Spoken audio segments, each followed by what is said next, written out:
Hey guys, Daniel here with Value Investing with Daniel. Thank you so much for tuning into this video. I know it's been a while since the previous video, and I appreciate your patience. I'm very happy with.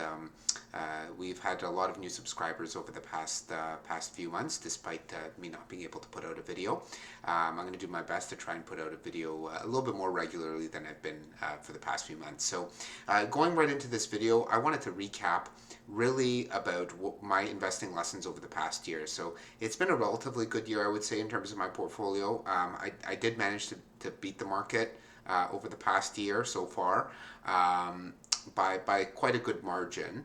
But that's not to say that my performance couldn't have been improved upon, and I think that there are some basic things that I've come to conclude over the course of the past year, that now moving into 2024, hopefully I'll be able to bring these these investing lessons with me. And I think our goal should always be to be trying to constantly improve in terms of our investing capabilities.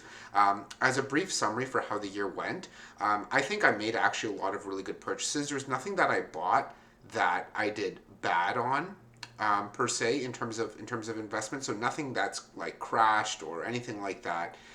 All of my positions basically are up from compared to everything that I bought from the year is up. Now the market is up, so that's not saying too much, but it's up more than the market. So that is a good sign.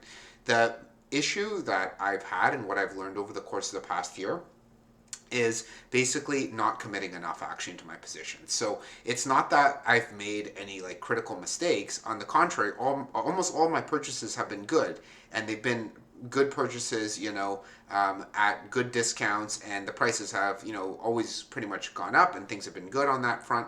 The problem was basically me not putting enough of my portfolio into specific positions. So let's go through some of these lessons that I've learned together.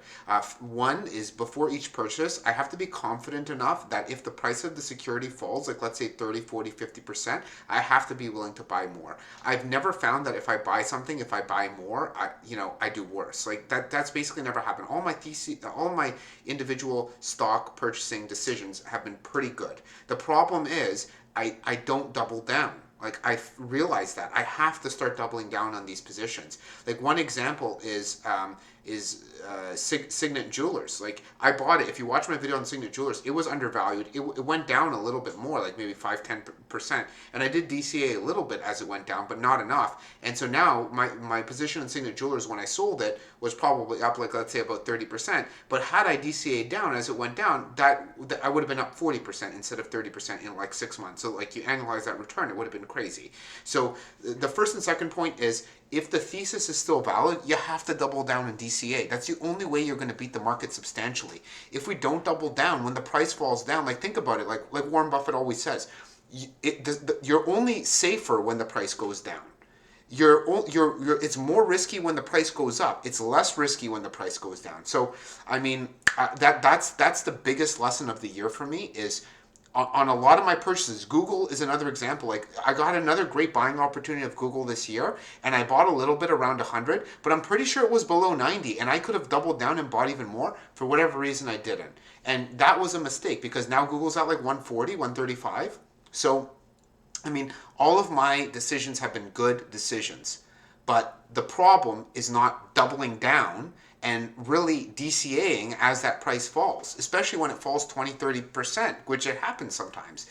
An example of that is Sleep Country. That's ZZZ. That there, my average price was like 21, but it fell down to like 18, I think, at one point, and I didn't double down. I should have absolutely doubled down.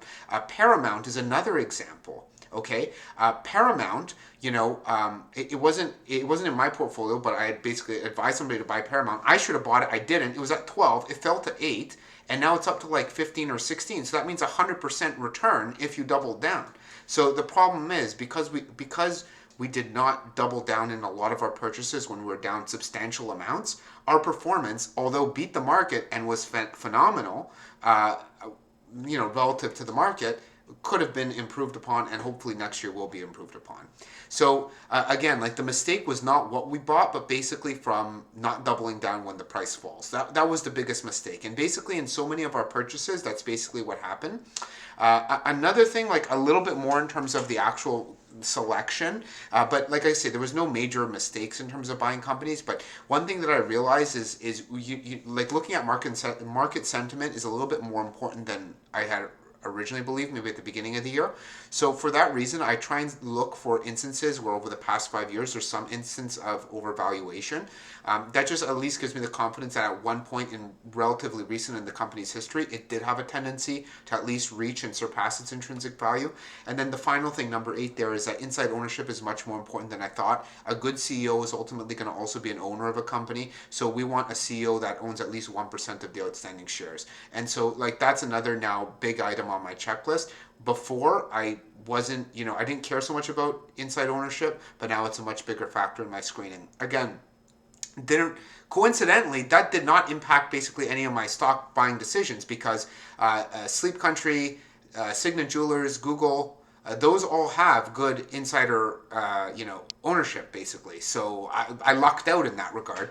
But basically moving forward, I'm going to be a lot more attentive to who owns what and make sure that the CEO does or at least members of the board and that the founders still own good substantial amounts of stock. So those are sort of the overviews of the lessons I learned from the past year. Again, no big mistakes. Nothing down substantial amounts. All my positions did well. Overall, beat the market, by a decent margin. But we could have done so much better if we doubled down on our positions. And that's the thing that I learned, and that's what I'm going to carry me into the next year. When my positions go down, which they inevitably will at some point, I have to double down and buy more. And so that will allow me, if you don't do that, I think it's going to be very hard to beat the market by a substantial margin. Like I'm talking 30-40% returns versus, just beating by a handful of percentage points, especially when we're dealing with relatively small sums of capital compared to, banks and investment funds and so forth. So that's the video. Thanks for tuning in. Any questions, ask them in the comment section down below. Thanks so much.